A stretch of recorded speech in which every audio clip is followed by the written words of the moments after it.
Fala galera, estamos começando mais um podcast, Convidados do Monte. Hoje nós temos a grata presença aqui do Padre Zico, administrador diocesano da Arquidiocese de Cascavel. Tudo bem, Padre? Bom dia, boa tarde, boa noite. As pessoas vão estar assistindo em todos os horários. Tudo jóia? Tudo jóia, graças a Deus, tudo bem. Estamos aqui nós dois, vou me permitir tirar a máscara também. Estamos mantendo o distanciamento também. Padre, começar primeiro pedindo para o senhor como é que foi um jovem recebendo o chamado para entrar no seminário. Olha, o meu chamado, na verdade, eu nem diria de jovem. Quando criança, eu já dizia que queria ser padre, com 3, 4 anos de idade. Claro, nada refletido, nada pensado, mas eu creio que o meu chamado foi feito assim na mais tenra infância. Me recordo até que eu rezava Ave Maria, Pai Nosso, pedindo a Deus para, nessa idade já, que me desse o discernimento acerca da minha vocação, e que me ajudasse a ser padre. Depois, é claro, entra a fase da... Desculpa aqui, gente. Não, imagina, vamos assim, não tem problema não. Entra a fase da adolescência, vem os questionamentos, mas eu entrei ainda adolescente no seminário. Então, e foi assim, até meu pai que estava me ligando, E família muito católica, né, padre? Muito. Meu pai era ministro da Eucaristia na época e acabou a missa. Lá em Braganeiras, sim, eu jogava bola pro time da cidade, então acabava... E ainda joga bem, gente, ainda joga bem. Esses tempos a gente jogou atrás, uns 2 anos atrás, o padre bate uma bola ainda legal, hein? Agora parei. E terminou a missa, então assim, eu podia ir jogar bola, podia ir para qualquer canto, podia voltar tarde da noite, mas primeiro na missa. Então às vezes acabava a missa, estava lá um carro lá esperando, ou meu pai mesmo me levava. Mas naquele dia não tinha jogo, não tinha nada. Terminou a missa, meu pai foi levar a Eucaristia para os doentes, ele é um senhor chamado Darcy, que hoje é diácono permanente, e ele... Falei, pai, eu vou junto, e fui com eles. E no caminho, esse seu Darcy falou, olha, o meu filho vai fazer um encontro para entrar no seminário. E eu tinha meus 14, 15 anos, e eu pensei, caramba, tá aí, Aquilo mexeu comigo. Aí tinha um amigo meu chamado Josemir, que hoje mora em Cascavel, lá com o padre Josemar, trabalha lá. E eu falei para ele falou, eu vou. Aí fomos em 10. Nossa. Falei, vamos do time daí, Foi todo o time.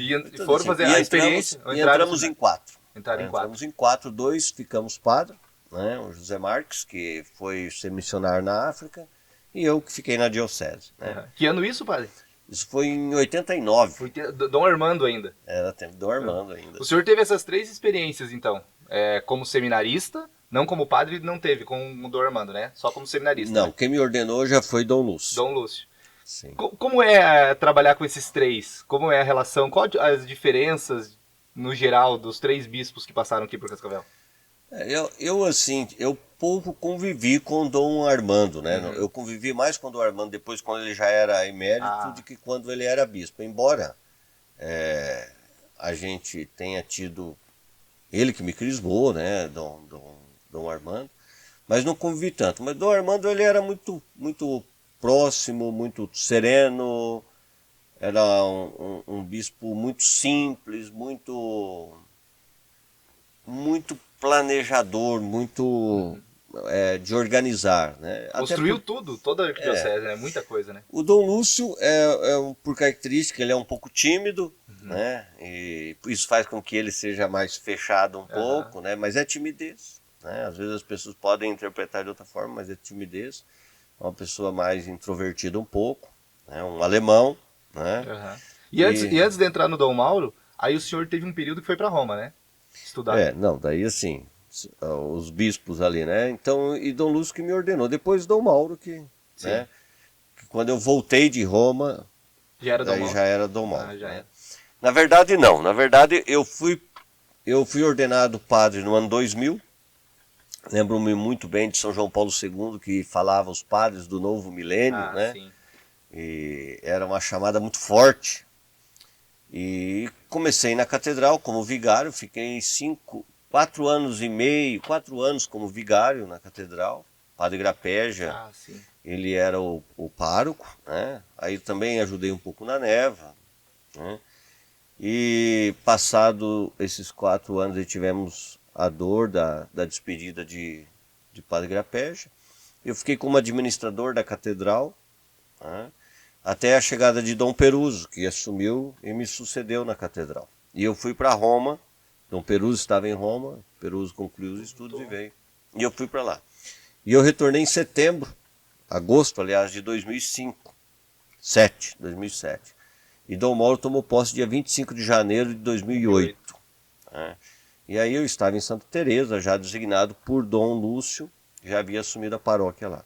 Uhum. E aí tem esse trabalho junto com o Dom Mauro daí, né, padre? Daí Dom Mauro pediu-me para assumir a função de ecônomo da diocese. Na época eu resisti um pouquinho, né? Falei assim, porque eu não queria. E aí trabalhar com economato, você acaba trabalhando com a parte um pouco burocrática, administrativa, né? Você acaba sendo responsável em ajudar o bispo nesse setor. Né? Mas até na época ele falou assim, olha, né, se você quiser você assume a paróquia da Caravaggio, que é menor, né, e deixa Santa Teresa e vem. Isso ainda começo de 2008. Né?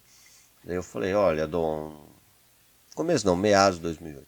Falei, Dom Mauro, então, por fim eu aceitei o convite dele, né? E a gente também pode aceitar por bem ou pode aceitar por mal, né? No sentido assim, você vai obedecer, né? Mas ele tinha essa característica de conversar bastante com vocês, de deixar livre, deixar aberto. O Dom Mauro sabia liderar. O Dom Mauro, ele liderava não só pela autoridade hierárquica estabelecida, mas sobretudo liderava pelo exemplo. E quando tinha que ser firme, era firme, né? Mas ele sempre colhia a opinião do padre, ele respeitava muito o caminho que também cada um na sua individualidade, nas suas características ia fazendo. Né? Porque, padre, quando é nomeado Dom Mauro, o senhor estava voltando já para cá, o senhor estava aqui, né? Quando ele foi nomeado em outubro, novembro, se eu não me engano. Ele foi nomeado em outubro. E aí começou muita conversa sobre esse bispo é polêmico, esse bispo arruma confusão e tudo mais. Nesse momento vocês pensaram, o bicho vai pegar aqui em Cascavel. Na verdade eu não penso, eu não... Deixa acontecer, né? Isso, eu não sou, como característica minha mesmo, eu não fico preocupado com um comentário, fulano, isso, aquilo. Eu acho assim, o que Jesus fala, né? Claro que a gente tem que projetar, tem que planejar as coisas, organizar, mas Jesus fala, não fica se preocupando com amanhã, o amanhã terá suas próprias preocupações. Então eu sou o tipo de pessoa que eu não sofro. E agora? Como é que vai ser? Não, eu entrego nas mãos de Deus e o que vier, Deus vai dar para a gente o discernimento, vai dar a luz e vai dar a missão e é isso. Então eu não fico sofrendo não por causa disso. E aí o senhor aí eu assumi como ecônomo, auxiliei até voltar para Roma outra vez, que foi em 2013, 5 anos e meio depois. Eu deixo a paróquia de Santa Teresa, deixo o economato, né? E vou para Roma para fazer o doutorado, que é na área de bioética. Padre Divo também foi, Padre Ailson, que era diocese de Guarapuava, também foi. E retornei de lá em 2016, fevereiro de 2016. Eu me lembro que em dezembro de 2015, recebi um e-mail de Dom Mauro, assim, lá, urgente, né? Abri ele falando se eu aceitaria ser o pároco da Cancele. Né? E quando que eu tinha previsão de voltar. Então eu já estava concluindo a tese, faltava só ali, já tinha aprovação, já estava tudo organizado, só faltava marcar a data, né? E eu falei para ele, olha, imagino que fevereiro, por aí eu volto, fevereiro, março, mesmo que eu não tenha feito a defesa. Por quê? Porque um dos meus orientadores é brasileiro, né? E ele foi eleito provincial dos padres redentoristas da província ali de Aparecida, né? São Paulo, a região toda. Ele teve que voltar para o Brasil. Tá. E aí conciliar a agenda dele, conciliar a agenda na universidade de lá. Né? Então poderia ser que eu conseguiria a defesa somente no segundo semestre. Daí ele me disse, se você conseguir organizar a tua agenda entre o dia 9 e 13, ok. E nós marcamos, foi dia 11 de fevereiro. E nem ele nem eu nos demos conta, era quarta-feira de cinzas. Né? E eu fiz a defesa do meu doutorado na quarta-feira de cinzas do ano 2016. Né? E chegando em Cascavel, eu assumi a paróquia conforme ele havia já também dito para mim que seria. Dando uma pausa, padre. É diferente a vida de um padre lá em Roma? Como é que é? Assim, depende para que você vai para Roma. Né? Se você vai para trabalhar no Vaticano, você tem um ritmo de vida, um estilo de vida. Se você vai para ajudar em outra missão, e se você vai para estudar, você é um estudante, você é um universitário. A universidade que eu estudava lá é a Afonciana, é ligada à Lateranense, né, que é a mais antiga, se não me engano, faculdade de advocacia do mundo, né? É São João do Latrão.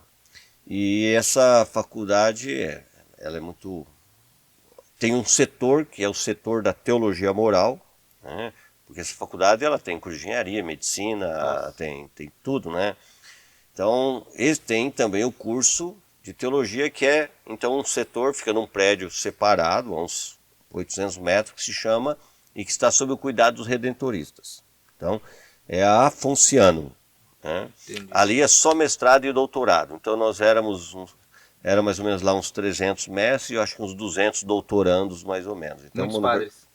Padres, na sua grande maioria, irmãs, leigos também, mas na grande maioria padres do mundo todo que vão lá especificamente para fazer um mestrado ou um doutorado nessa área da teologia.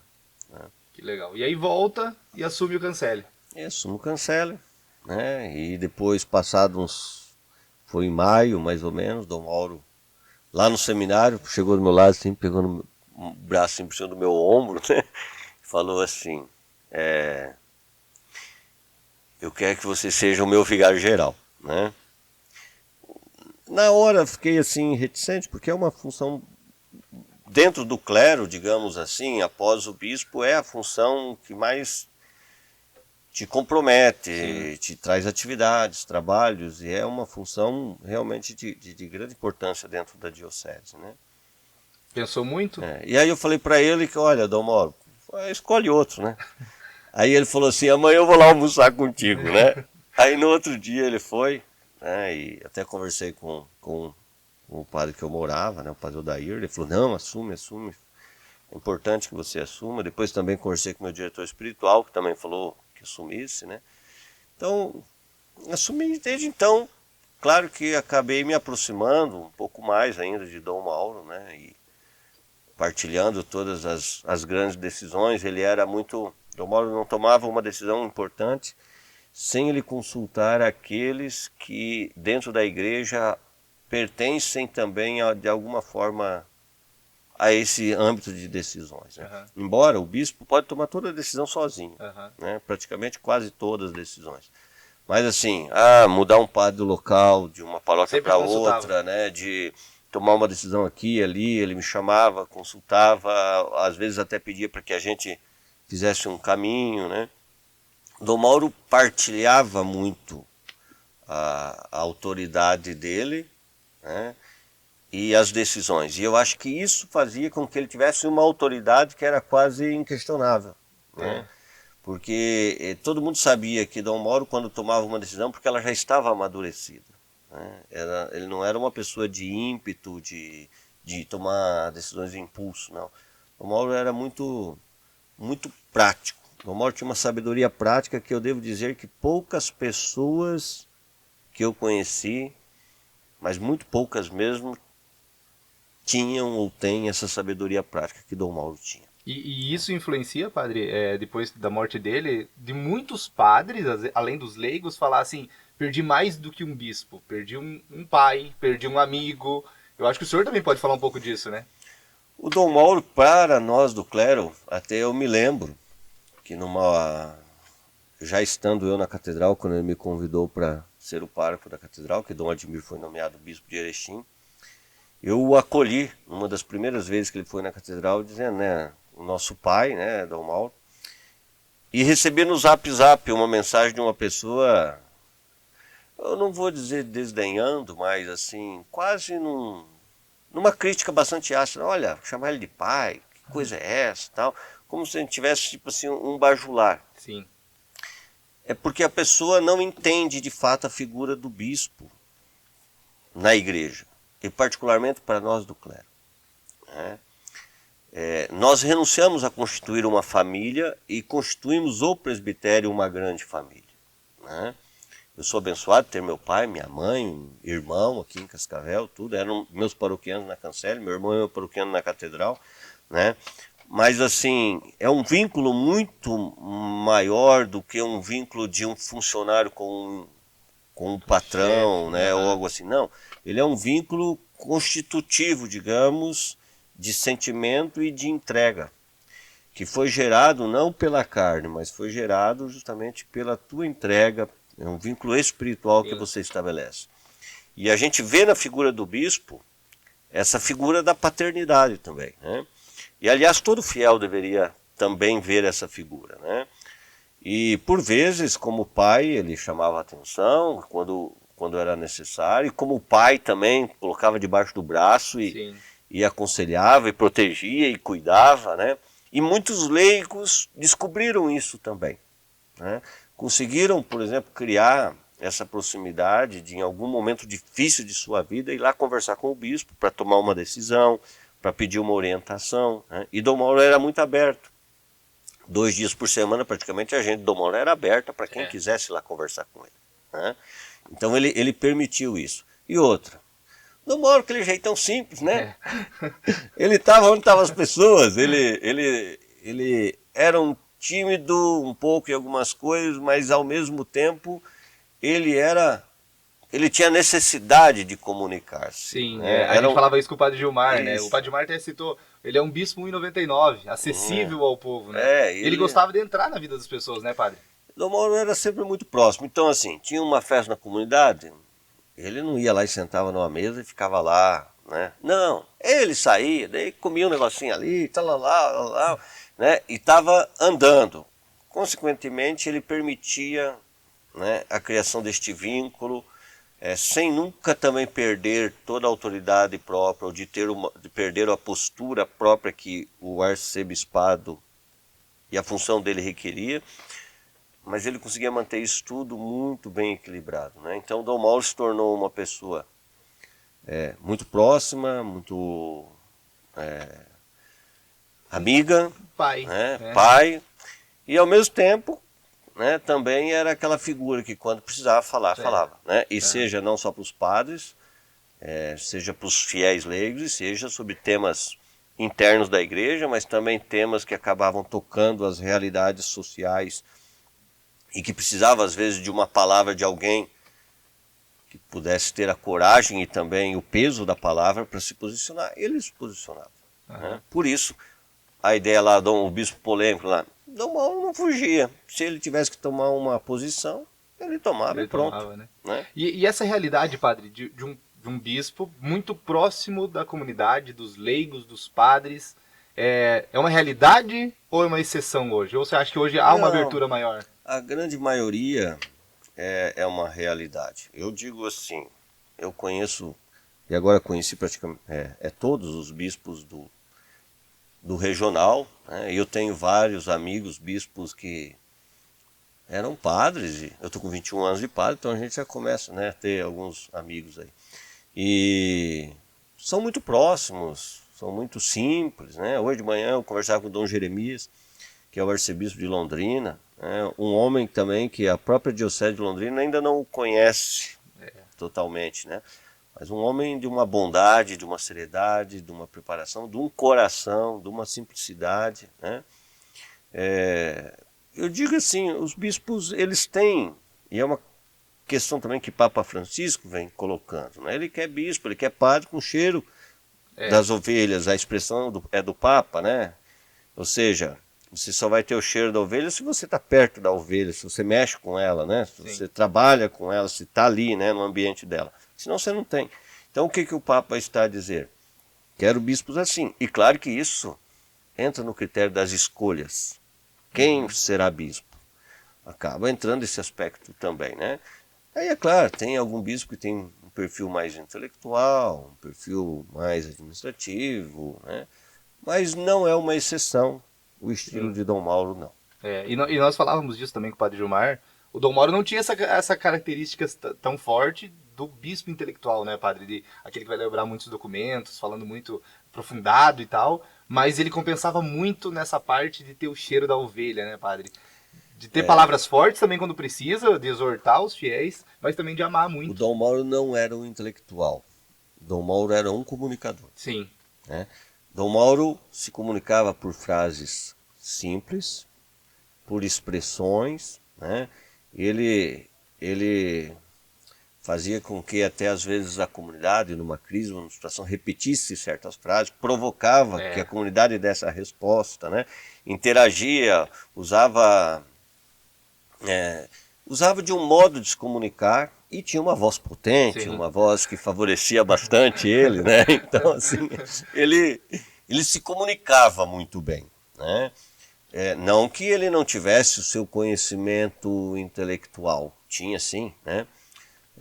Ninguém chega a bispo sem ter uma certa capacidade intelectual, né? Mas não era o ponto de destaque dele, como tem bispos que o ponto forte, por exemplo. Dom Henrique, né, que faleceu também Dom do Henrique Covid, faleceu, né? um exímio comunicador e um homem de uma inteligência muito grande, né? Podemos destacar Dom Peruso, por exemplo, que é um homem de uma estatura intelectual, Dom Odilo, o arcebispo cardeal de São Paulo, que eu tive a oportunidade de ambos serem meus professores e reitores, né? Então, assim, homens extremamente inteligentes, né? Podem conversar qualquer assunto.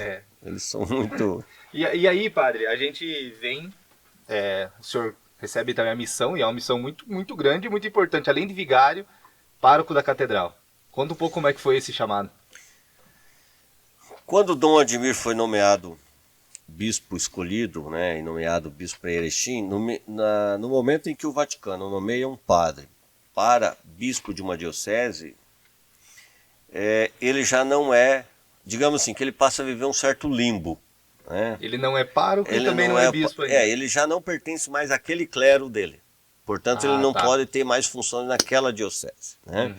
Então, ele já passa a ter uma função, né, à espera dessa função, mas ele já passa a pertencer, né, e a ser, de alguma forma, já o pastor, só não tomou posse, mas já é daquela diocese para a qual foi designado.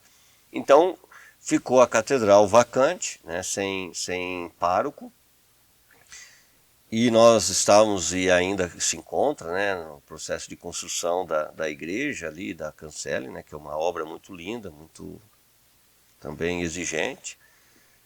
E falei, Dom Mauro. Então, assim, eu sempre com Dom Mauro, os três pedidos que ele me fez, assim, que foi para ser cônego, para ser vigário-geral e para ser pároco da catedral, eu nos três resisti um pouco, né?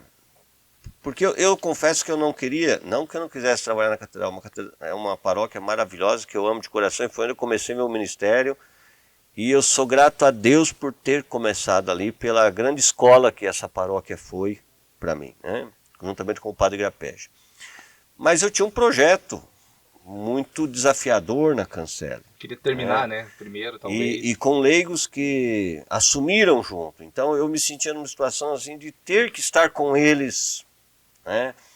E vindo a pandemia, toda essa situação também, que a gente já previa, de dificuldades econômicas que viriam. Falei assim, eu não quero deixá-los, eu quero estar com eles, né? Mas Dom Mauro falou, olha, padre, mas... Até ele falou assim, diga qual padre que você quer que vai para lá, e ele falou isso para mim.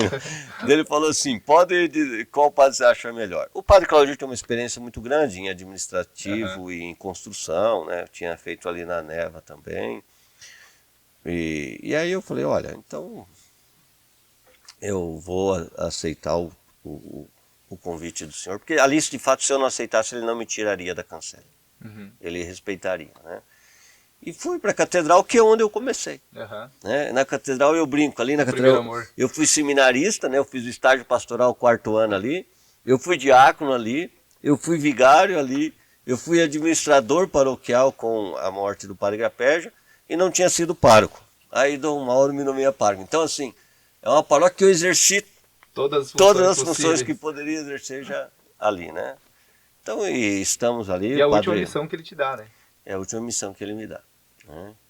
E aí estamos ali, Padre Marcos, né? O Padre Marcelo, que está com a gente também, o Padre Clemente, que começou a trabalhar ali quando eu era administrador, né? Ele já passou a morar na catedral e está até hoje, com 85 anos de idade, e eu, né?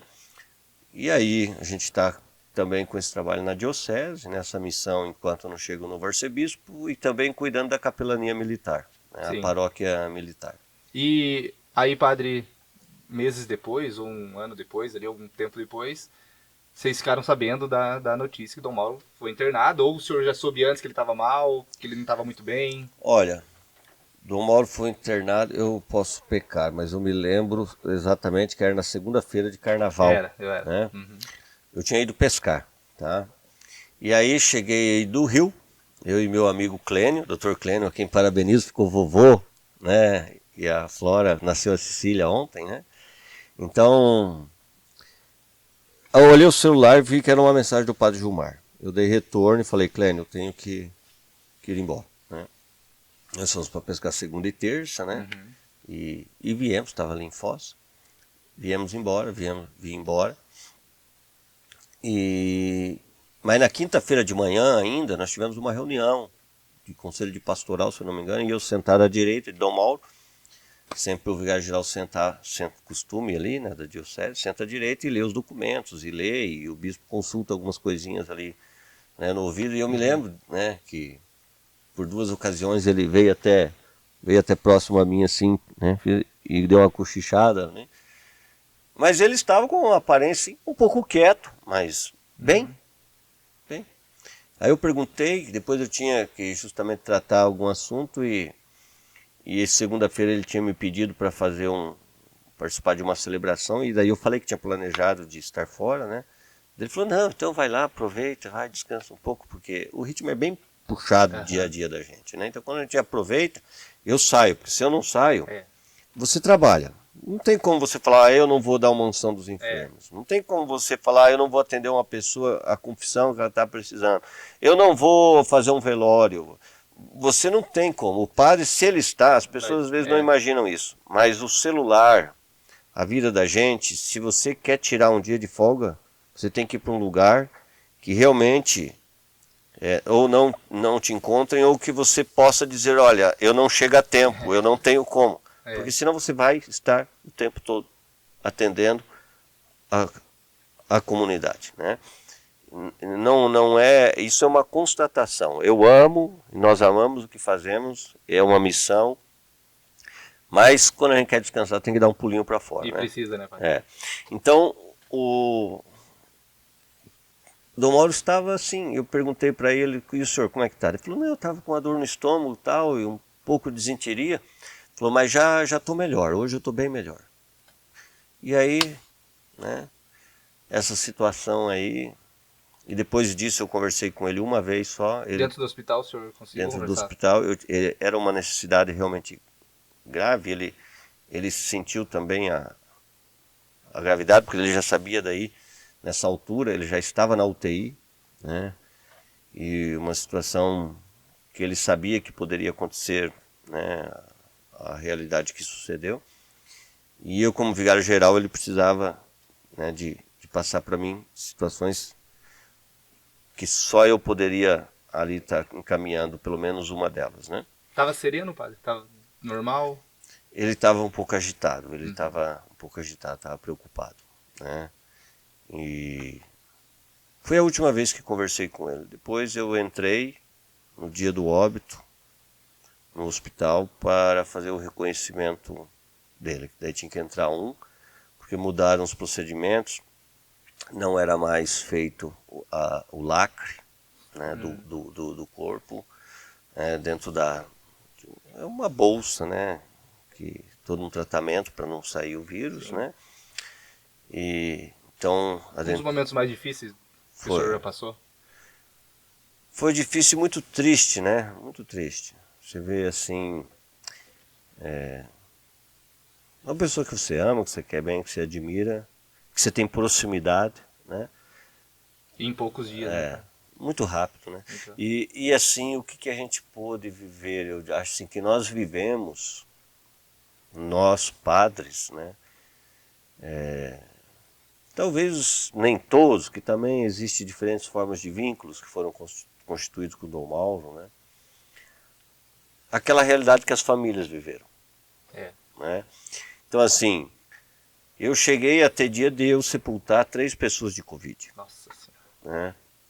E é muito duro, por quê? Porque você não tem tempo para viver o luto, você não tem a possibilidade de dar o abraço. É claro que num acidente isso também é próximo, mas no acidente você tem a possibilidade de fazer um velório bem, entre aspas, tranquilo. Sim. Todo velório é duro, né? Mas existe aquela possibilidade do encontro dos amigos, de receber um abraço, de chorar no ombro de alguém, de ter... A morte do Covid ela é terrível nesse sentido. Ela impede você de viver o luto, ela impede você de externar o carinho, ela impede aqueles que amam aquela pessoa de lá estarem, se encontrarem. Né? E eu lembro porque, assim, quando o Dom Mauro morre, aí nós começamos, nós jovens que eram um pouco mais próximos, um ligar pro outro, mandar áudio chorando, porque você não podia estar próximo, nem um abraço podia dar. Né? E posteriormente também não poderíamos estar presentes no velório, porque... Sim, que se tratava de um rito religioso. Isso. Não era propriamente um velório, é um rito religioso, né?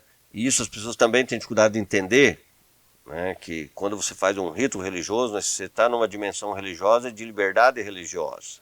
Né? É diferente de um velório normal, digamos. Sim. Né? E tem um acordo também, né, padre? Brasil Santa Sé também. Mas assim, mais do que o acordo é a Constituição. Sim. Né? A Constituição, a liberdade religiosa, inclusive, diga-se que é o primeiro grande princípio da modernidade e fonte e origem, eu digo com toda tranquilidade, porque estudei isso também, da democracia moderna, é justamente a liberdade religiosa. Né? Que foi uma conquista, inicialmente nem dentro da própria Igreja Católica isso existia, mas foi sendo consolidado e o documento Dignitatis, né, do Concílio Vaticano II deixa isso com todas as letras muito claro. E a Gaudium et Spes, dos seus números 14 a 21, vai deixar muito claro essa questão da liberdade de consciência. Ninguém pode ser obrigado a seguir uma religião. Ninguém pode ser obrigado a viver contrário à sua consciência. Ainda que seja uma consciência equivocada e errônea. Aí a tarefa é formar a consciência. Né? E nesse processo todo, a gente conversava, por exemplo, com o Gilmar, né? Vocês foram duas pessoas muito próximas nesse tempo, o senhor e o padre Gilmar, né? O padre de tudo, né? O padre Gilmar tinha mais amizade com o Dom Lúcio, né? Eu tinha uma responsabilidade na diocese. Claro que eu tinha amizade com o Dom Mauro, sem dúvida, né?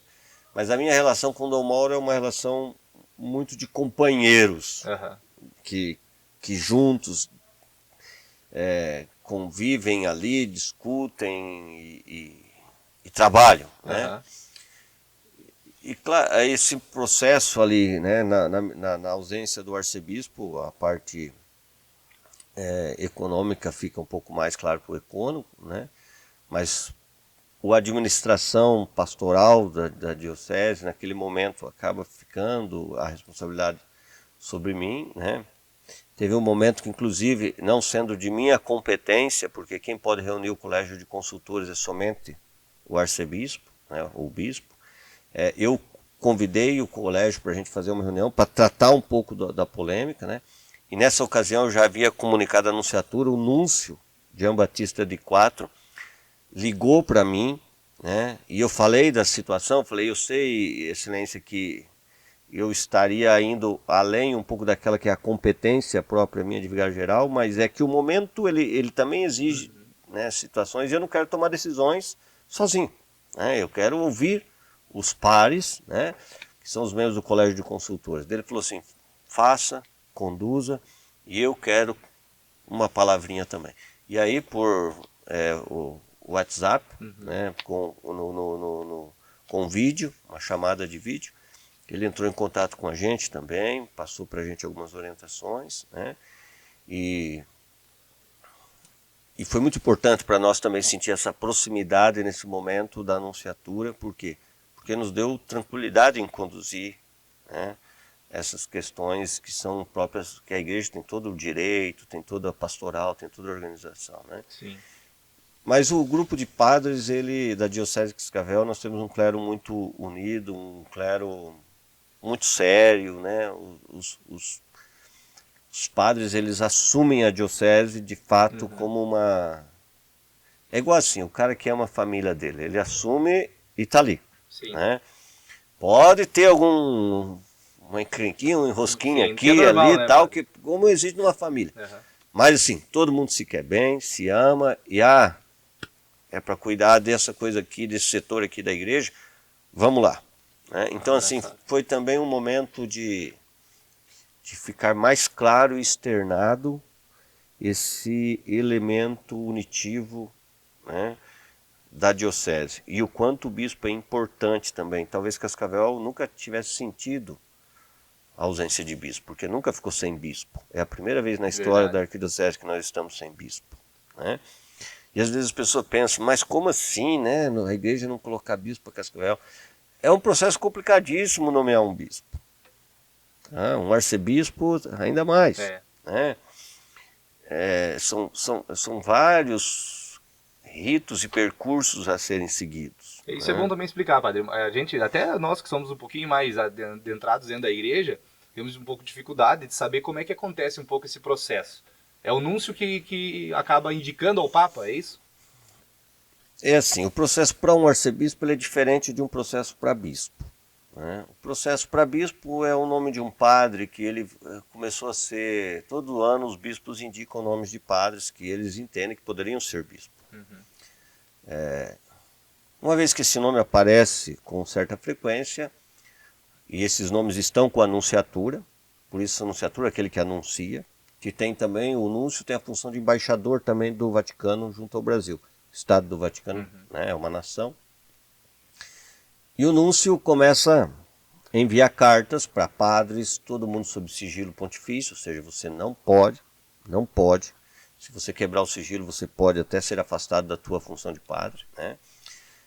Sobre essa pessoa. São 30, 40 cartas. Uma vez que o nome dele escrutinado passou, nada o desabona, ele fica lá conforme o perfil também que foi destacado. E aí, quando aparece uma diocese que precisa de alguém mais ou menos com aquele perfil, a anunciatura vai encaminhar uma carta tríplice, com uma lista tríplice para o Vaticano. E o Papa, então é ele, a congregação dos bispos conduz, o Papa vai dizer, olha, eu quero que fulano, né? Então vou nomear fulano para ser o bispo de, por exemplo... Dom Ademir de Erechim. Dom Ademir de Erechim. Né? Então, o caso do arcebispo. O caso do arcebispo é um bispo. Tem que ser um bispo? Não, pode ser um padre. Mas via de regra, você não vai fazer um soldado já tenente, digamos. Sim, né? tem um processo. Existe um caminho a ser realizado. Né?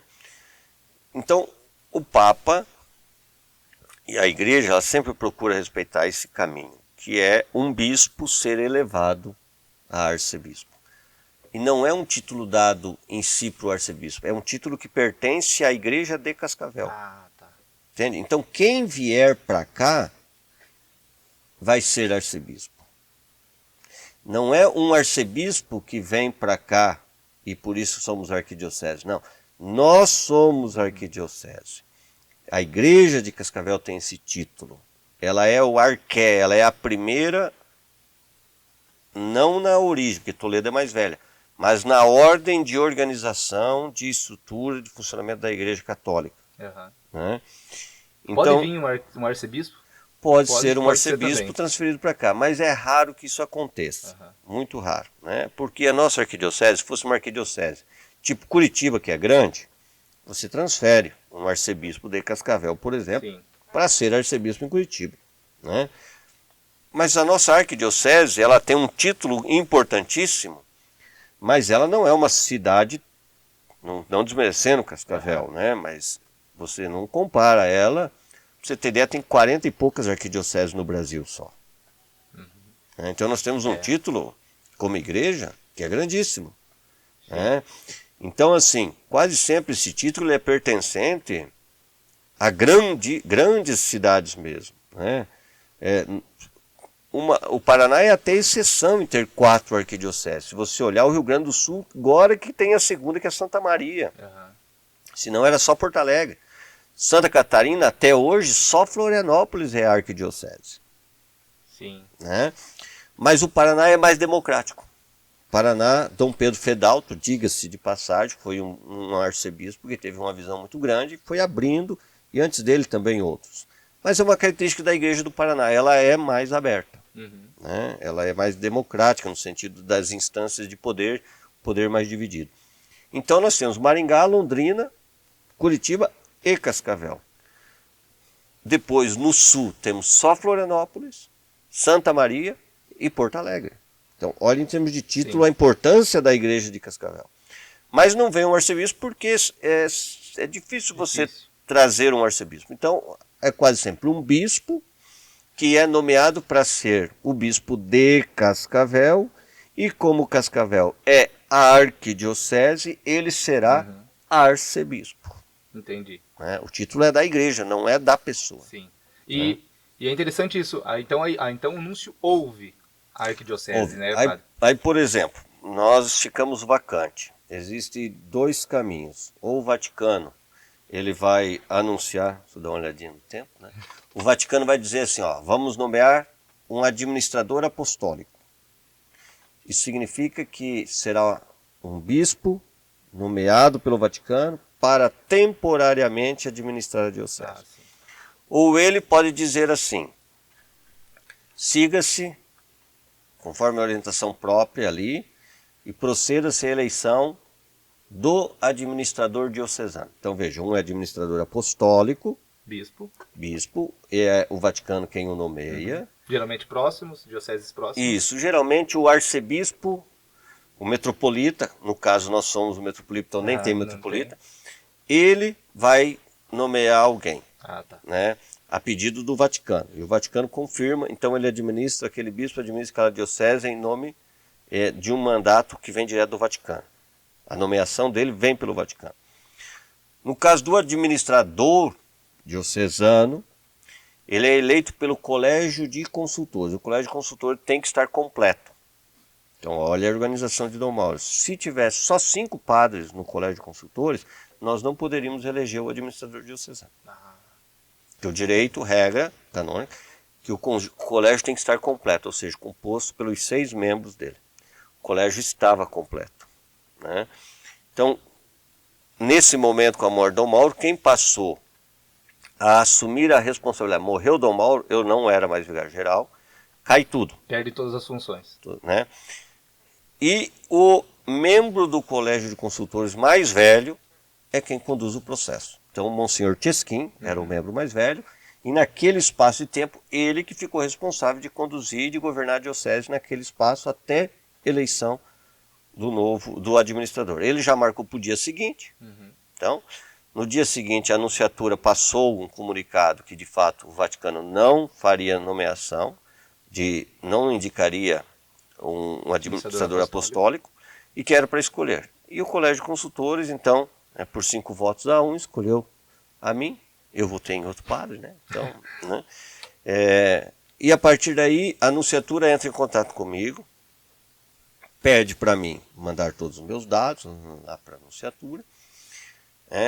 E daí, 2 dias depois, o secretário do Núncio entra em contato, pedindo para mim criar um e-mail, o Proton e-mail, que é o e-mail mais seguro, é criptografado, para que a gente se comunique só por este e-mail, né, com a Anunciatura. Porque aí nós vamos trabalhar sob sigilo. Tá, entendi. Tá? Então, assim, eu tenho que passar documentos, eu montei um dossiê de 200 e poucas páginas, relatando a realidade toda, a história. Então, o estudo, o primeiro mês foi bastante. E dá trabalho. Foi um mês mais ou menos de trabalho, né? E pediu que eu mandasse uma lista de padres que seriam estes consultados para que estes indicassem 3 nomes de bispos para serem o nosso arcebispo. Há 1 mês e meio, 2 meses atrás, a Anunciatura pediu que eu mandasse mais uma lista de padres. Então, ao total, de padres, também algumas irmãs, também pediu que mandasse de leigo, mandei de 2 leigos também. Então, estes 20 receberam carta da Anunciatura e cada um indicou 3 nomes que acham que poderiam ser o nosso arcebispo. Entendi. Os bispos vizinhos também receberam cartas consultas, os arcebispos, todos eles receberam cartas, e todo mundo indicou nome. Quem vai ser? Agora é o trabalho da anunciatura e é o Santo Padre que vai escolher. Pode fugir os nomes, padre? Pode ser que dos nomes mais indicados, pode ser que não... Ou é pouco provável? Não, vai ser desses daí. Vai ser desses daí. Agora, quem indicou quem, isso está sob sigilo. Uhum. Entendeu? Sim. Então, assim, possivelmente, quando tiver faltando aí uns 8, 10 dias para ser feita a nomeação pelo Papa, então o Papa já terá escolhido, não nomeado ainda. Não sei se todo esse dia, mas alguns dias antes, a anunciatura vai entrar em contato comigo e vai dizer, olha, quarta-feira, é sempre numa quarta-feira, será nomeado o novo arcebispo de Cascavel. Então, prepare um pouquinho as coisas, né? E depois que ele é nomeado, eu vou entrar em contato com ele, ou ele vai entrar em contato comigo. A princípio, eu vou entrar em contato com ele, né? E aí, já começo a fazer a transição para a entrega da diocese para ele, né? Entendi. E ele vai deixar a diocese dele vacante e começa o processo de escolher outro bispo lá para aquela diocese. Então, pessoal, aí, ó, se preparem toda quarta-feira, quando acordar, fiquem, já deem uma olhada, abre as redes sociais aí, a página da Arquidiocese, que é numa quarta-feira que acontece a escolha. Padre, tem um prazo ou não? Não tem prazo. Não tem prazo, pode demorar, mais de um ano. Pode demorar mais de um ano. Mas ser uma arquidiocese, talvez... Justamente, por ser uma arquidiocese, eu acredito. Eu estou na expectativa, assim, de mês que vem, setembro, sair. Tomara. Tomara. Eu tava olhando, é a única arquidiocese do Brasil vacante, né? As outras são dioceses, né? São dioceses. É a única arquidiocese. E muitas ficaram vacantes nesse período também. Alguns bispos morreram, né? Nós tivemos, eu acho que, não sei exatamente quantos bispos, mas uns 10 a 12 bispos que morreram, né, de Covid. E eu acho que 4 eram titulares, os demais eram... 5 titulares, os demais eram já eméritos, né? Padre, não sei se o senhor pode responder essa pergunta, mas o perfil de um bispo, quando vocês pensam em indicar, é um perfil um pouco parecido do que o Dom Mauro trabalhava na diocese? Para, tipo, continuar um trabalho, né? Também, né? Com alguns acréscimos em algumas áreas, né? Mas aí também a gente começa a entrar um pouquinho já no sigilo. Sim. Então, porque daí quando esses padres que recebemos as cartas e tal, para indicar, são 2 perguntas, né? E uma terceira daí que é estritamente esta, o perfil do novo arcebispo. Ah, tá. Entendi. Aí você indica o perfil do novo arcebispo baseado naquilo que você entende que é a necessidade da arquidiocese. Né? Mais uma coisa, quantas vezes o senhor ouviu nesse tempo de administrador diocesano, Padre Zico, o senhor vai ser o bispo de Cascavel? Várias vezes. Até me ligaram para que estavam organizando uma abaixo-assinado para enviar para o Papa. Eu falei, gente... Não faz isso! Não faz isso e não alimentem falsas esperanças que não existe a mínima possibilidade de ser eu, né? Eu sou aqui só aquele que prepara o caminho que conduz a diocese, né? Na verdade, sim. Hoje, a minha missão eu respondo pela diocese, sou o ordinário, né? Com aqueles limites próprios que o direito coloca. Então, o senhor pode transferir padre ou não? Só depois de um ano de ser vacante. De ser vacante, né? Antes disso, não, né? E posso fazer certas coisas, daí também com o colégio de consultores, né, que são os outros 5 padres. Então o governo ele é dividido, né, com esses 5 padres, deve ser dividido. Se o ordinário quiser fazer algumas coisas, mas assim, talvez tomar decisões equivocadas. Né? E a regra geral siga aquilo que estava sendo feito. Não crie, não tente inovar, não queira fazer transformações. Não é momento para isso. Você tem que manter as atividades. Né? Sim. Então aquilo que está no plano de pastoral, aquilo que está já organizado, aquilo que foi aprovado com a presença do Dom Mauro, a gente segue nessa direção aí. Quase encerrando, mas eu tenho mais algumas perguntas para fazer para o senhor. É difícil na igreja acontecer isso, de um padre ser bispo dentro da sua própria diocese? é difícil. Ele encontraria dificuldades, padre? É por isso, será? Nós temos uma experiência próxima que é Toledo, né? Não vou falar que teve dificuldade ou não teve, eu só vou falar que foi ordenado um padre para ser o bispo da diocese. Né? Em Campo Mourão, depois que o Dom Mauro saiu também, né? Francisco. Também, o Javier. Dom Javier. Isso. Mas assim, via de regra não é a experiência que mais tem tido êxito. Né? Via de regra é sempre um padre de outro clero que é nomeado para aquela diocese, né? Sim. Então, a gente conversou hoje com o padre Zico aí. Padre, ó, Dom Peruso já foi nomeado bispo, Dom Nélio e Dom Admir. Já é bastante, né? Cara, acho que não, hein? Mas, padre, agradecer a tua presença aqui e agradecer também a tua presença na diocese, porque é muito gratificante ouvir muito bem do senhor sempre. Sempre. Onde a gente vai, a gente ouve falar bem do senhor, de todo o teu trabalho que o senhor já fez em diversas paróquias. Hoje, como administrador diocesano, às vezes a gente conversa com alguns padres e eles falam assim, tá maravilhoso. Como é que tá a diocese? Tá maravilhoso. Com o Zico administrando, tá 100%, né? Então é muito gratificante ouvir isso do senhor, que a missão de ser Pedro por um tempo aqui na Arquidiocese de Cascavel, o senhor está cumprindo bem. E para encerrar, eu só queria fazer uma pergunta para o senhor. Qual imagem do Dom Mauro não vai sair da tua cabeça? Qual momento com ele não vai sair de todo esse tempo que o senhor teve aí com ele à frente da Arquidiocese? Teve algum momento que marcou mais? Acho que o momento da posse dele, o meu abraço de receber ele, né, como padre da Arquidiocese de Cascavel foi um momento muito bacana, né? E com certeza o momento da UTI ali foi um momento também, esse é um momento duro, né? São momentos que marcam, né? Assim, Dom Mauro é um cara que todo mundo tem história para falar dele. Até quem não gosta dele, que tinha uns, né? Não são muitos, mas tinha uns também, né? Porque Dom Mauro se posicionava. Né? Dom Mauro é um homem do evangelho, uma liberdade evangélica, ou seja, liberdade para ser o que o evangelho pede, né? Despreocupado com as críticas, com o que poderia vir.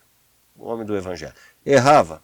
Olha, pode ter errado também, né? Quem não erra, mas era um homem sério, um homem de Deus, um homem comprometido até a última célula dele, respiro dele com o evangelho, com a igreja. Impressionante a mensagem que ele manda do hospital já, eu acho que foi mensagem para o senhor da ordenação do diácono Lucas, né? Sim. A preocupação que ele estava, mesmo no momento que estava com Covid, dentro do hospital, ele ainda preocupado com o clero, né?